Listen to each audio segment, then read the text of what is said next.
Hello students, स्वागत है आप सभी का आपके अपने YouTube channel Ajay Pandey lectures में। आज हम लोग क्लास 10th के फिजिक्स में जो टॉपिक शुरू करने जा रहे हैं उसका नाम है विद्युत ऊर्जा। इसके पिछले वीडियो में हम लोगों ने प्रतिरोधों के संयोजन के बारे में पढ़ा था, जिसमें हमने बताया था श्रेणी क्रम संयोजन और समांतर क्रम संयोजन। तो वो टॉपिक बोर्ड परीक्षा की दृष्टि से बहुत ही इम्पोर्टेंट था, जिसको हम लोगों ने ख़त्म कर लिया है। और इस वीडियो में हम लोग देखेंगे विद्युत ऊर्जा क्या है, विद्युत ऊर्जा का फार्मूला क्या है और इसे कैसे ज्ञात करते हैं। तो आइए शुरू करते हैं। तो हमारा टॉपिक है विद्युत ऊर्जा। देखिए, विद्युत ऊर्जा को थोड़ा समझने के लिए आपको आवेश के बारे में एक बार पुनः समझना पड़ेगा। हमने आवेश के बारे में बताया था पिछले वीडियोज में, हमने बताया था कि आवेश क्या है। और जब आवेश किसी चालक तार में, चालक तार समझते हैं, चालक तार का मतलब कि जिस तार में विद्युत धारा आसानी से प्रवाहित हो जाए उसको हम चालक तार कहते हैं। आप जेन्युइन कोई भी तार ले लीजिए, तार, तो अगर उस तार में या कोई भी पदार्थ ले लीजिए, कोई भी पदार्थ, तो जिस पदार्थ में विद्युत धारा आसानी से पास करती हो उसको हम बोलते हैं चालक। और उसी चालक से तार बनाया जाता है और तार में आसानी से विद्युत धारा को एक स्थान से दूसरे स्थान तक ले जाया जाता है। तो हमने बताया है कि विद्युत धारा तो प्रवाहित होता है जब आवेश मूव करता है, आवेश गति करता है। मतलब कि जब किसी चालक में आवेश गति करेगा तो उस गति के दौरान ही विद्युत धारा उत्पन्न होगा। और इस धारा को उत्पन्न करने में सबसे महत्वपूर्ण भूमिका कौन निभाता है? तो वो निभाता है वोल्टेज। वोल्टेज ही आवेश को धक्का देता है, तो जब धक्का देता है तो धारा बहता है। ध्यान दीजिएगा कि आवेश गति करेगा तो विद्युत धारा बहेगा, लेकिन आवेश को गति कौन कराता है? तो आवेश को गति कराता है वोल्टेज। वोल्टेज उसको धक्का देता है और जब वोल्टेज धक्का देगा तो आवेश गति करेगा, आवेश गति करेगा तो उसमें विद्युत धारा बहेगा। तो जैसे मान लीजिए कि कोई चालक तार है, ठीक, और उस चालक तार को हम मान लेते हैं कि वो क्या है? AB है। AB कोई चालक तार है और इस पर हम V वोल्टेज लगाए हैं। V वोल्टेज, ये देखिए, यही वोल्टेज आवेश को धक्का देगा, यही वोल्टेज आवेश को धक्का देगा तो आवेश गति करेगा, आवेश गति करेगा तो धारा बहेगा। तो यह V वोल्टेज क्या कर रहा है कि Q कूलाम आवेश को धक्का दिया। V वोल्टेज Q कूलाम आवेश को धक्का दिया, जिससे इसमें I धारा बह रहा है। इसमें कितना धारा बह रहा है? इसमें I धारा बह रहा है। ध्यानपूर्वक समझिएगा कि किसी भी चालक में धारा तब प्रवाहित होता है जब उसमें आवेश एक स्थान से दूसरे स्थान तक जाता है। मतलब कि ये चालक तार है, इसमें जो आवेश है, आवेश मतलब इलेक्ट्रॉन समझिए, मुक्त इलेक्ट्रॉन। जब इलेक्ट्रॉन मूव करेगा, गति करेगा तो उसमें धारा बहेगा। तो इस इलेक्ट्रॉन को गति कौन कराएगा? उसको गति कराएगा V वोल्टेज। वोल्टेज ही धक्का देता है तो आवेश गति करता है, आवेश गति करता है तो उसमें धारा बहता है। अब यहाँ पर समझना ये है कि आवेश को जब धक्का दिया जा रहा है, आवेश गति कर रहा है, इसका मतलब ये हुआ कि यहाँ पर जरूर धक्का देने में ऊर्जा खर्च होगा। क्योंकि जब आप किसी भी वस्तु को धक्का देते हैं तो धक्का देने के लिए क्या चाहिए? ऊर्जा चाहिए। बिना ऊर्जा का आप धक्का नहीं दे सकते हैं। आप किसी वस्तु को एक स्थान से दूसरे स्थान तक ले जाते हैं तो उसमें ऊर्जा खर्च होता है। ठीक उसी प्रकार इस आवेश को इस चालक तार AB में एक सिरे से दूसरे सिरे तक ले जाने में जो ऊर्जा व्यय होता है, जो ऊर्जा खर्च होता है, उसको हम बोलते हैं विद्युत ऊर्जा। एक बार पुनः समझिए कि विद्युत धारा कब प्रवाहित होता है? जब किसी चालक तार में आवेश मूव करता है, आवेश गति करता है तो उसमें विद्युत धारा बहता है। अब आवेश को गति कौन कराता है? तो आवेश को गति कराता है वोल्टेज। विभव उसको क्या करता है? धक्का देता है कि भाई तुम चलो आगे बढ़ो। तो विभव क्या किया? आवेश को धक्का दिया। मैंने भी क्या किया? Q को धक्का दिया। धक्का दिया तो Q गति किया, Q गति किया तो I क्या हो गया? उत्पन्न हो गया। तो जब किसी वस्तु को आप धक्का देंगे, मूव कराएंगे, गति कराएंगे तो वहाँ पर ऊर्जा लगेगा, ऊर्जा खर्च होगा। और वही जो खर्च ऊर्जा है उसी को हम बोलते हैं विद्युत ऊर्जा। क्योंकि ये जो ऊर्जा खर्च हो रहा है, इसी ऊर्जा से यहाँ पर विद्युत उत्पन्न हो रहा है, तो इसको हम कह देंगे कि ये विद्युत ऊर्जा है।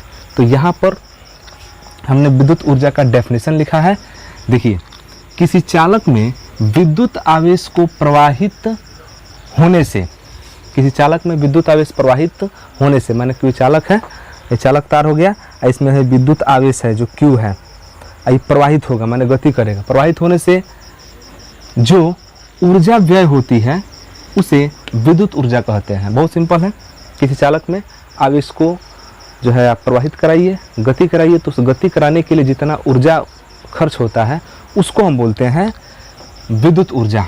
ठीक, अब यहाँ पर कोई पूछे कि भाई विद्युत ऊर्जा कितना खर्च होगा, कोई पूछे कि विद्युत ऊर्जा कितना खर्च होगा, तो हम पहले यहाँ पर देखते हैं कि हम जो विद्युत ऊर्जा प्रवाहित, यहाँ पर जो विद्युत धारा प्रवाहित करा रहा है उसके लिए हम बल कितना लगा रहे हैं, उसके लिए हम बल मतलब कि वोल्टेज कितना दे रहे हैं, तो हम वोल्टेज दे रहे हैं V। और किसको वोल्टेज दे रहे हैं, किसको गति करा रहे हैं, तो हम गति करा रहे हैं Q को। तो ध्यान दीजिएगा कि किसी भी चालक में जो आवेश होता है तो उस आवेश को एक सिरे से दूसरे सिरे तक ले जाने में, जो आवेश है इस आवेश को यहाँ से एक सिरे से दूसरे सिरे तक ले जाने में, अगर हम मान लें कि जो व्यय ऊर्जा है, विद्युत ऊर्जा है, वो W हो, तो W किसके बराबर होता है, इस वोल्टेज और आवेश के गुणनफल के बराबर होता है। मतलब कि किसी भी चालक तार में विद्युत आवेश को एक सिरे से दूसरे सिरे तक ले जाने में जो किया गया कार्य होता है वह कार्य किसके बराबर होता है, तो उस चालक तार के सिरों पर लगाए गए विभवांतर, विभव और आवेश के गुणनफल के बराबर होता है। तो यहाँ पर हमने लिखा है कि यदि किसी चालक तार के सिरों पर विभवांतर V वोल्ट हो, सिरों पर वोल्टेज कितना लगा है V वोल्ट हो, तो उस चालक में Q कूलाम आवेश को एक सिरे से दूसरे सिरे तक ले जाने में किया गया कार्य W = V × Q। तो ये आपका निकल गया वैद्युत ऊर्जा। और चूंकि ये वैद्युत ऊर्जा है तो इसका जो मात्रक होगा वो क्या होगा, जूल होगा, क्योंकि अब जो भी ऊर्जा होता है उसका मात्रक क्या होता है, जूल होता है। ठीक, तो हमारा निकल गया W = V × Q। ठीक, देखिए चालक तार है, ऐसी चालक तार में जो है यह A है, यह B है, इसके सिरों पर वोल्टेज कितना है V है, इसमें कितना धारा बह रहा है, Q धारा बह रहा है, आवेश Q बह रहा है, और इस Q आवेश के बहने से इसमें धारा कितना उत्पन्न हुआ है, I। तो यहाँ पर धारा कितना हो गया, I। ध्यान से समझना है, धारा कितना हो गया, I। अब एक फार्मूला पढ़े होंगे जब हम विद्युत धारा टॉपिक जब पढ़ाए होंगे, विद्युत धारा, तो विद्युत धारा का वहाँ पर हमने एक सूत्र बताया होगा। चूंकि यहाँ पर देखिए धारा कितना प्रवाहित हो रहा है, यहाँ पर धारा प्रवाहित हो रहा है I। तो यहाँ पर लिखेंगे हम कि यदि चालक तार में प्रवाहित धारा I हो, तो चालक तार में धारा कितना प्रवाहित हो रहा है, I हो रहा है। तो हमने I का एक फार्मूला पढ़ा है, आप पिछले वीडियो में एक बार जरूर देखिए, जहाँ पर विद्युत धारा शुरू हुआ है वहाँ पर हमने विद्युत धारा का परिभाषा बताया था, और परिभाषा बताकर हमने विद्युत धारा के लिए एक फार्मूला निकाला था। तो I = वहाँ पर फार्मूला आया था Q/T। I = फार्मूला क्या आया था, Q/T। तो यहाँ से अगर हम Q का मान निकालें, Q का मान, तो T आ जाएगा इधर, तो गुणा हो जाएगा, तो Q = हो जाएगा IT। मतलब कि आवेश, देखिए I = Q/T, Q क्या है, आवेश है, T क्या है, समय है। तो अगर यहाँ से आवेश Q = निकालें तो Q = हो गया IT। अब यहाँ से हम Q के बदले में अगर IT लिख दें तो W = हो जाएगा V और IT, V × IT। तो यहाँ से किए गए कार्य के लिए, मतलब कि विद्युत ऊर्जा के लिए एक और फार्मूला यहाँ पर बन गया। आप चाहें तो W = V × Q भी लगा सकते हैं फार्मूला। ये सवाल के हिसाब से, जो भी आपका न्यूमेरिकल होगा, न्यूमेरिकल के हिसाब से हम लोग सूत्र लगाएंगे।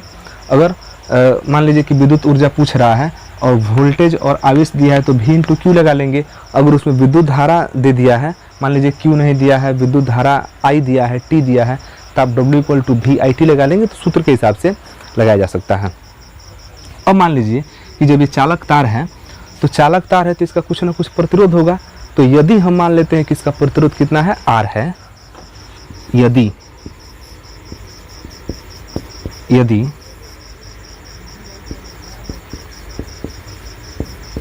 चालक का प्रतिरोध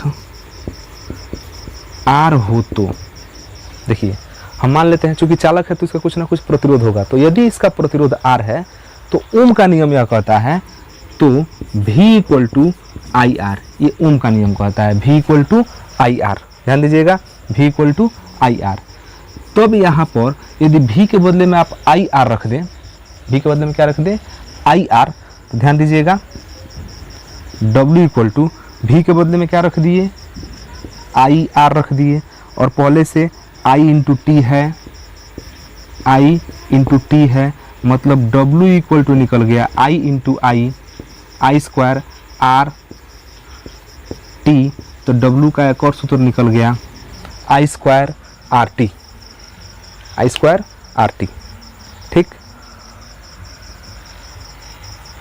तो यहाँ पर देखिए तीन फार्मूला निकला, W equal to V into Q एक निकला, W equal to V I T एक निकला, W equal to I square R T. इन तीनों फार्मूलों में से आप किसी का भी प्रयोग कर सकते हैं।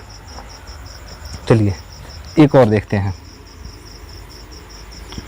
चूंकि V इक्वल टू देखिए आई आर होता है, V इक्वल टू क्या होता है I R, V equal to I R होता है।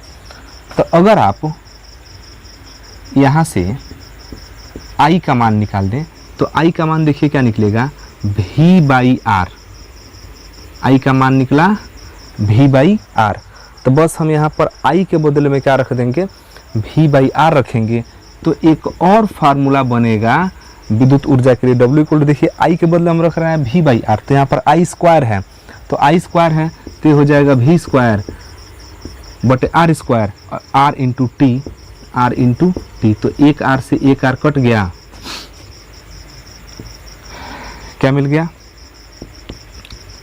W equal to V square बटे R, V स्क्वायर बटे R, क्योंकि यहाँ से एक R बचा है, एक ही R कटा है, इंटू टी। तो यहाँ से देखिए एक और सूत्र मिल गया। तो कुल मिला के आपके पास चार फार्मूले मिल गए विद्युत ऊर्जा का मान ज्ञात करने के लिए। ध्यान दीजिएगा विद्युत ऊर्जा का मान ज्ञात करने के लिए आपके पास चार फार्मूले मिले। कौन कौन मिला? एक मिला W equal to V into Q, ये तो हमारा मतलब सीधे सीधे ये मतलब ये नियम है। ध्यान दीजिएगा कि यदि किसी चालक तार के सिरों का विभवांतर, मान लीजिए कि चालक तार है, इसके सिरों पर कितना वोल्टेज लगाया गया, V वोल्टेज लगाया गया है, और यही वोल्टेज आवेश को धक्का देगा तो आवेश गति करेगा, आवेश गति करेगा तो उसमें विद्युत धारा प्रवाहित होगा। तो यदि किसी चालक के सिरों पर विभवांतर V वोल्ट हो तो उस चालक में Q आवेश को एक सिरे से दूसरे सिरे तक ले जाने के लिए जो किया गया कार्य होगा W इक्वल टू होता है V Q। अब हम यहाँ से फार्मूला बनाएंगे V इंटू क्यू, तो मेन फार्मूला होगा W equal to V Q। अब यदि चालक तार में प्रवाहित धारा I हो, हम मान लेते हैं कि चालक तार में प्रवाहित धारा कितना है I है, तो एक फार्मूला हम लोगों ने पढ़ा था पिछले लेसन में I equal to Q by T. तो यहाँ से हमने Q का मान निकाल दिया, T को इधर ट्रांसफर कर दिया तो Q हो गया Q equal to I T, और Q के बदले हमने क्या रख दिया आई टी रख दिया, तो फार्मूला बन गया W equal to V I T. तो एक और सूत्र बना। पुनः चूंकि चालक है तो इसका कुछ ना कुछ प्रतिरोध होगा, जब चालक है तो कुछ ना कुछ प्रतिरोध होगा।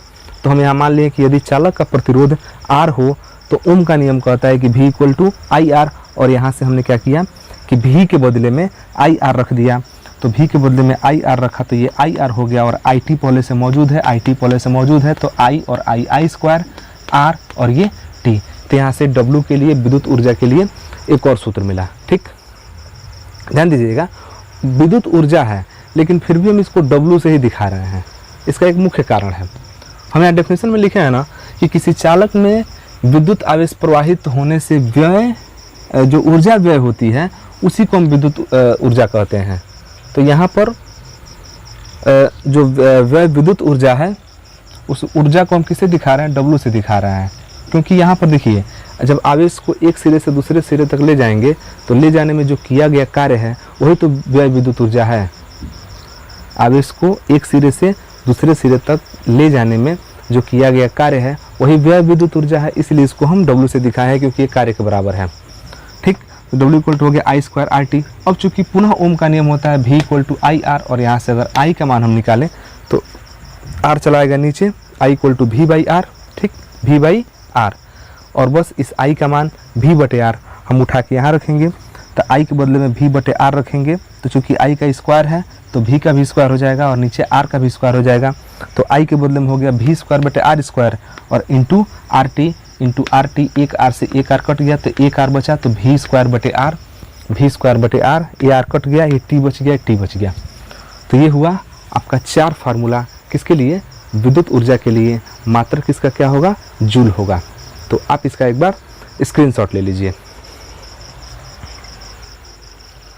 अब हम समझते हैं विद्युत धारा का ऊष्मीय प्रभाव। देखिए, जब किसी भी चालक तार में विद्युत धारा प्रवाहित की जाती है तो उस चालक तार का जो तापमान होता है उसमें वृद्धि हो जाता है। आप लोगों ने कभी कभी अनुभव किया होगा कि कभी कभी ऐसा होता है कि किसी चालक तार में जो है धारा सप्लाई किया जा रहा है, पावर सप्लाई किया जा रहा है, और अचानक वो तार गर्म होकर क्या होता है, पिघल जाता है। आपने बहुत बार ऐसा देखा होगा कि तार गर्म होकर क्या होता है, पिघल जाता है। तो वो गर्म हुआ कैसे और पिघला कैसे, उसको तो आग से गर्म नहीं किया गया, तो फिर वो ऊष्मा आया कहाँ से, वो जो पिघलाने वाली एनर्जी है, ऊष्मा है, वो कहाँ से आया, तो वो आया विद्युत धारा से, क्योंकि उसमें विद्युत धारा बह रहा था। तो कभी कभी ऐसा होता है कि जो है तार एकदम पिघल के गल के गिर जाता है। तो ये गलने के लिए, पिघलने के लिए ऊष्मा कहाँ से आया, विद्युत धारा से आया। तो हम वही कह रहे हैं कि जब किसी चालक तार में विद्युत धारा प्रवाहित की जाती है तो उस चालक तार का तापमान क्या होता है, बढ़ जाता है।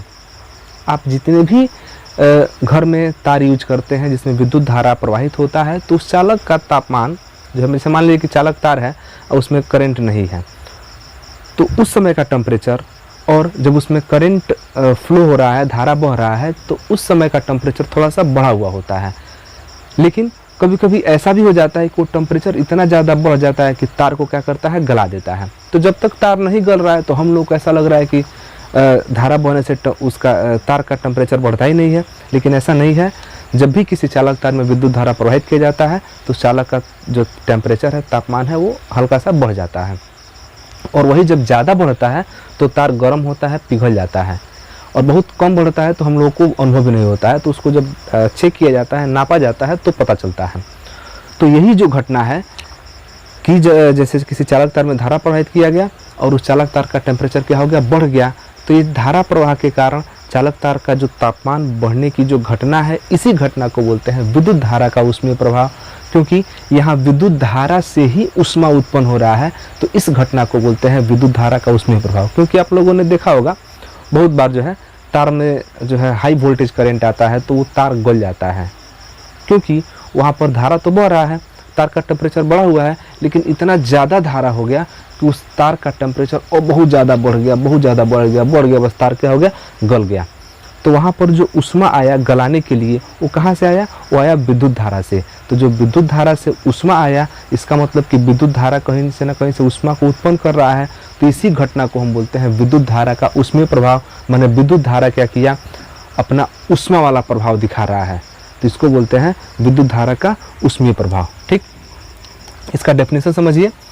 विद्युत धारा के प्रवाह के कारण, विद्युत धारा के प्रवाह के कारण किसी चालक के ताप में वृद्धि की घटना को, किसी चालक तार में आप विद्युत धारा प्रवाहित करेंगे और जब प्रवाहित करेंगे तो उसके चालक का, जो चालक जिसमें धारा बह रहा है, उसके टेम्परेचर में वृद्धि होगा। तो बस इसी घटना को बोलते हैं विद्युत धारा का ऊष्मीय प्रभाव, विद्युत धारा का ऊष्मीय प्रभाव। और आप लोग जो है काफ़ी इस चीज़ को अनुभव किए होंगे, हीटर जो है ना, हीटर, तो ठंडी में क्या करते हैं, जैसे जिन्हें खाना बनाने के लिए भी लोग जो है हीटर को चलाते हैं। तो हीटर किससे चलता है, हीटर चलता है बिजली से। जैसे ही हम हीटर में करंट सप्लाई देते हैं, पावर को ऑन करते हैं, स्विच को ऑन करते हैं, तो हीटर धीरे धीरे क्या होता है, पूरा गर्म हो जाता है, गर्म होकर उस एकदम ऊष्मा देने लगता है। अब बताइए, उसमें लकड़ी तो लगाया नहीं गया है, उसमें कोयला तो डाला नहीं गया है कि वो गर्म होकर जो जल के गर्म हो रहा है। तो वो जो ऊष्मा दे रहा है हीटर, वो किसके चलते दे रहा है, किसके प्रभाव से ऊष्मा दे रहा है, वो ऊष्मा विद्युत के प्रभाव से दे रहा है। अगर आप विद्युत सप्लाई बंद कर दें तो उसका ऊष्मा देना भी क्या हो जाएगा, बंद हो जाएगा। मतलब कि जो हीटर है वो किस सिद्धांत पर काम करता है, तो वो इसी सिद्धांत पर काम करता है, विद्युत धारा का ऊष्मीय प्रभाव। जब तक विद्युत धारा रहेगा उसमें ऊष्मीय प्रभाव रहेगा, वो ऊष्मा देता रहेगा। विद्युत धारा बंद, ऊष्मा देना बंद। ठीक उसी प्रकार प्रेस है, जो कपड़ा जो प्रेस किया जाता है, तो प्रेस को भी आप बिजली से चलाते हैं। जब बिजली उसमें सप्लाई किया जाता है, उसके स्विच को ऑन किया जाता है, तो वही विद्युत धारा किस रूप में हमको प्राप्त होता है, ऊष्मा के रूप में प्राप्त होता है। तो देखिए ये जो टॉपिक है बहुत ही महत्वपूर्ण है, दैनिक जीवन के लिए तो बहुत ज़्यादा महत्वपूर्ण है, क्योंकि ये जो टॉपिक है विद्युत धारा का ऊष्मीय प्रभाव, इस सिद्धांत पर बहुत सारे जो है उपकरण हम लोग अपने दैनिक जीवन में यूज करते हैं, जैसे हीटर हो गया, प्रेस हो गया। इसके अलावा जो है ये पानी गर्म करने वाला जो केटली आता है वो भी इसी सिद्धांत पर काम करता है। बिजली से चालू करेंगे और जो है उसमें नीचे जो लगा होता है उपकरण वो गर्म होता है और ऊपर से उसमें पानी रखा जाता है, वो पानी को गर्म कर देता है। तो ये विद्युत धारा का क्या है, ऊष्मीय प्रभाव है। ये वेरी वेरी इंपॉर्टेंट है दैनिक जीवन के लिए। तो विद्युत धारा किसी भी जब चालक तार में दिया जाता है तो उस चालक तार के तापमान को बढ़ा देता है। तो ये जो घटना है, इस घटना को हम बोलते हैं विद्युत धारा का ऊष्मीय प्रभाव। देखिए विद्युत जो बल्ब है, बल्ब भी विद्युत धारा के ऊष्मीय प्रभाव पर ही काम करता है। बल्ब में जब विद्युत धारा जाती है तो बल्ब का जो फिलामेंट होता है, आप लोग बल्ब देखे होंगे, आप लोग बल्ब देखेंगे तो यहाँ पर जो फिलामेंट होता है, फिलामेंट बल्ब का, इसमें जब धारा प्रवाहित किया जाता है और धारा जब प्रवाहित करते हैं तो फिलामेंट जो है इसका प्रतिरोध बहुत ज़्यादा होता है। इसका प्रतिरोध ज़्यादा होने के कारण एकदम लाल हो जाता है, लाल होकर चमकने लगता है और वही जो ऊष्मा है वो हमको प्रकाश के रूप में मिलता है। तो जो विद्युत बल्ब है, बल्ब भी आपका विद्युत धारा के ऊष्मीय सिद्धांत पर ही कार्य करता है। आप लोग इस चीज़ को बहुत सारा अनुभव भी किए होंगे। जैसे मान लीजिए कि कोई भी मोटर है, इस समय जो गर्मी का मौसम है, पंखा चल रहा होगा, तो मोटर पर जब आप जो है कोई मान लीजिए कि टेबल फैन है, टेबल फैन के पीछे अगर हाथ रखें देखें उसका मोटर जो है गर्म रहता है। तो मान लीजिए कि वो गर्मी, वो ऊष्मा कहाँ से आया, तो ऊष्मा विद्युत से ही आया, मतलब कि विद्युत धारा वहाँ पर अपना ऊष्मीय प्रभाव दिखा रहा है। तो बहुत ही आसान सा ये टॉपिक है कि जब किसी भी चालक तार में विद्युत धारा प्रवाहित किया जाता है तो उस चालक तार का तापमान बढ़ जाता है और तापमान बढ़ने की इस घटना को हम क्या बोलते हैं, विद्युत धारा का ऊष्मीय प्रभाव। अब मान लीजिए, अब बात यहाँ पर ये आती है कि जब किसी चालक में विद्युत धारा प्रवाहित करेंगे तो वो ऊष्मा उत्पन्न करेगा। अब कोई पूछे कितना ऊष्मा उत्पन्न करेगा, तो अभी हमने जस्ट इस टॉपिक के पहले हमने पढ़ा विद्युत ऊर्जा। ध्यान दीजिएगा, हम लोगों ने पढ़ा विद्युत ऊर्जा। मान लीजिए कि चालक तार है और चालक तार आपका हो गया AB। इसमें हमने V वोल्टेज पर Q आवेश प्रवाहित किया और जब Q आवेश जब प्रवाहित हुआ तो इसमें बह गया धारा बहा। तो अभी हम लोगों ने पढ़ा कि जब कोई भी चालक तार है तो किसी भी चालक तार में उसमें जो मुक्त इलेक्ट्रॉन होते हैं, आवेश, वह आवेश जब एक सिरे से दूसरे सिरे तक जाता है तो आवेश को एक सिरे से दूसरे सिरे तक जाने में जो व्यय ऊर्जा होता है, उसी ऊर्जा को हम विद्युत ऊर्जा कहते हैं। और जो ये ऊर्जा जितना ही खर्च करता है वह ऊर्जा हमको ऊष्मा के रूप में प्राप्त होता है। मतलब कि किसी चालक तार में या किसी भी चालक में जो व्यय विद्युत ऊर्जा होता है वो ऊर्जा ही हमको ऊष्मा के रूप में मिलता है। तो किसी भी चालक में जो व्यय विद्युत ऊर्जा है वो हमको ऊष्मा के रूप में मिलता है। आप लोग पढ़े होंगे कि जो है ऊर्जा को आप नष्ट नहीं कर सकते हैं, उसको एक रूप से दूसरे रूप में क्या कर सकते हैं, कन्वर्ट कर सकते हैं। तो यहाँ पर जो विद्युत ऊर्जा है वो ऊर्जा हमको ऊष्मा के रूप में प्राप्त होता है। अब थोड़ा देखिए कि ये ऊष्मा जो है आता कहाँ से है। तो जैसे मान लीजिए कि ये चालक तार है और हमने अभी बताया, थोड़ा यहाँ पर जूम करके दिखा रहे हैं, इस तार को जूम कर दिया गया।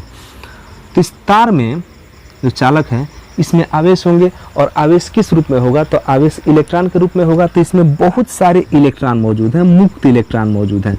और यही मुक्त इलेक्ट्रॉन जब गति करते हैं तो किसी भी चालक तार में विद्युत धारा बहता है। तो ये मुक्त इलेक्ट्रॉन है, फ्री इलेक्ट्रॉन, ये गति करेगा तो विद्युत धारा बहेगा। अब देखिए होता क्या है कि जब इस पर हम वोल्टेज लगाते हैं ना, इस पर हम जब वोल्टेज लगाते हैं तो वोल्टेज क्या करता है, ये मुक्त इलेक्ट्रॉन जो है ना इसको धक्का मारता है। मुक्त इलेक्ट्रॉन जो आवेश है इसको धक्का मारता है और जब आवेश को धक्का मारेगा तो आवेश गति करेगा, आवेश गति करेगा तो विद्युत धारा बहेगा। तो उस आवेश को गति कराने के लिए जो व्यय ऊर्जा है उसको हम बोलेंगे विद्युत ऊर्जा। और वही ऊर्जा हमको किस रूप में प्राप्त होता है, ऊष्मा के रूप में प्राप्त होता है। और देखिए यहाँ पर होता क्या है कि जो मुक्त इलेक्ट्रॉन है, मुक्त इलेक्ट्रॉन इसमें गति करने के लिए स्वतंत्र है। अब इसको हम V विद्युत स्रोत से जोड़ते हैं तो वोल्टेज क्या करता है, इसको धक्का मारने लगता है।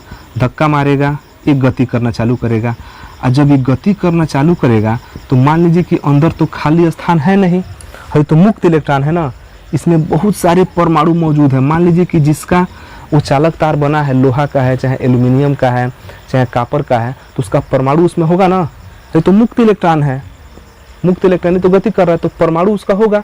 तो मुक्त इलेक्ट्रॉन जब तेजी से गति करता है, जब उसको विभव धक्का मारता है, गति कराने के लिए जब धक्का मारता है, तो ये इलेक्ट्रॉन जो है, जो आवेश है, ये जाके परमाणु में टकराता है।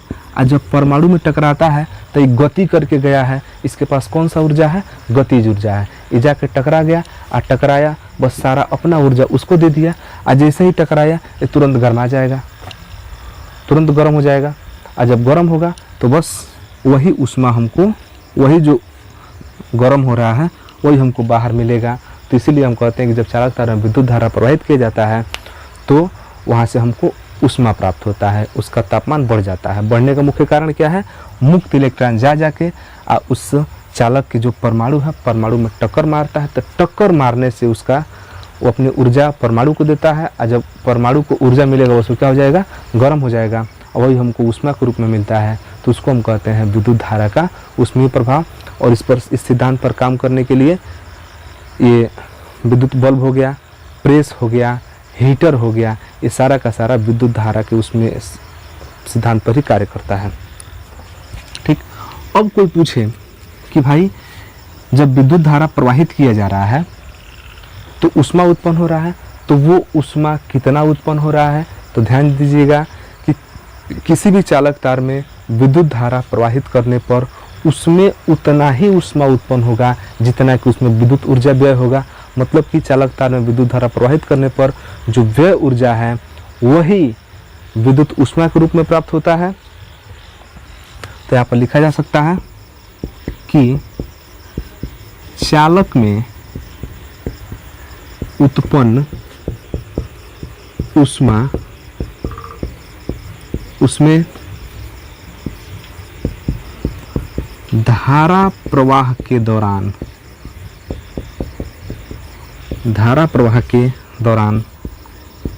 व्यय विद्युत ऊर्जा के बराबर होता है। मतलब कि उस चालक में विद्युत धारा प्रवाहित करने के लिए जितना ऊर्जा व्यय होगा वही ऊर्जा हमको विद्युत ऊष्मा के रूप में प्राप्त होगा। और विद्युत ऊष्मा को जो है जो उत्पन्न ऊष्मा है उसको हम दिखाते हैं H से, और जो H होता है वह विद्युत ऊर्जा के बराबर होता है। मतलब कि जो ऊष्मा है वो विद्युत ऊर्जा के क्या है, बराबर है। इसका मतलब कि जो सूत्र विद्युत ऊर्जा का हम लोगों ने प्राप्त किया है वही सूत्र ऊष्मा के लिए भी होगा। तो हम लोगों ने प्राप्त किया क्या, VQ VIT I² RT V² R × T। तो हम लोगों ने इतना फार्मूला प्राप्त किया। तो अब देखिए, जो सूत्र आप विद्युत ऊर्जा को ज्ञात करने के लिए लगाएंगे वही सूत्र विद्युत से जो उत्पन्न ऊष्मा है ऊष्मा को भी ज्ञात करने के लिए वही फार्मूला लगाया जाएगा। आप इसका एक बार स्क्रीनशॉट ले लीजिए। अगर हम इसके मात्रक की बात करें तो इसका मात्रक क्या होगा, जूल होगा। इसका मात्रक क्या होगा, जूल होगा। चूँकि ये ऊष्मा है तो ऊष्मा को हम किस में, कैलोरी में भी मापते हैं।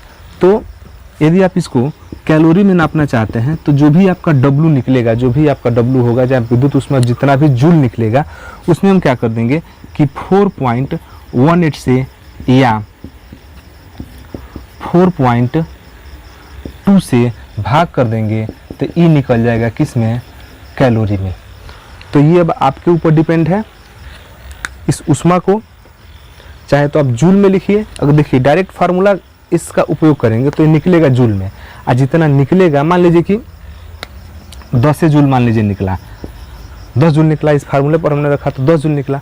अब इस 10 में जब आप 4.18 से चाहे 4.2 से इसमें भाग कर देंगे जितना भी आएगा, जो आएगा वो किस में निकल जाएगा, कैलोरी में निकल जाएगा। तो ये रहा आपका विद्युत धारा का ऊष्मीय प्रभाव। तो आप इसका स्क्रीनशॉट ले लीजिए। और ये टॉपिक आपको कैसा लगा आप हमें कमेंट सेक्शन में ज़रूर मेंशन कीजिएगा। फिर मिलते हैं अगले वीडियो में एक नए टॉपिक के साथ। तब तक के लिए धन्यवाद। जय हिंद।